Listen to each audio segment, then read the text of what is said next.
பிரம்மாவும் வலப்புறத்துல விஷ்ணுவும் தோன்றியதாக மகாபாரதம் எழுதிய வியாசர் வந்து தன்னுடைய கருத்தை பதிவிட்டிருக்காரு. சிவனுடைய தோற்றம் அப்படின்னு பார்த்தோம்னா, சிவன் என்ற சொல்லுக்கு செம்மை, பூரணத்துவம், மங்களகரமானவர் அப்படின்ற ஒரு பொருள்.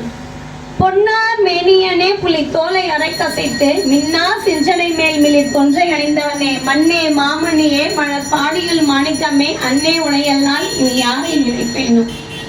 இதான் சிவனுடைய தோஷம். அது மட்டும் இல்லாம திருஞான சம்பந்த தேவாரத்துல தோளுடைய செவியன் விளையேறிய தூவென் மதிசூடி காடுடைய சுடலை பொடி பூசியன் உள்ளம் கவர் கல்வன் ஏழுடைய மலரான் முனைநான் பணிந்தேத்த பீனுடைய பிரம்மாபுரம் ஏவிய பெம்மான் இவன் என்றே அப்படின்னு சிவனுடைய தோற்றத்தை 3 வயது பாலகனா இருக்கக்கூடிய திருஞான சம்பந்தர் அவங்களுடைய அம்மாவுக்கு சொல்றாங்க. என்னன்னா, இந்த இடத்துல திருஞான சம்பந்தர் குளக்கரையில இருக்காரு.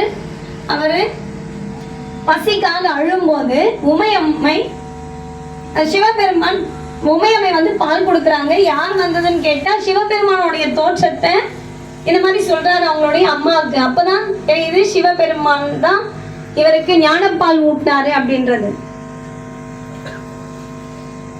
அது மட்டும் இல்லாம சிவன் எல்லாவற்றுக்கும் மேலான முழுமையான மங்களகரமானவர், தன்னை சுற்றியுள்ளவற்றையும் மங்களகரம் ஆக்குபவர். இறைவனை சிவபெருமான் என்று அழைக்கிறோம். சிவபெருமான் 36 தத்துவங்களையும் கடந்து 5 தொழில்களையும் செய்கின்றார். படைத்த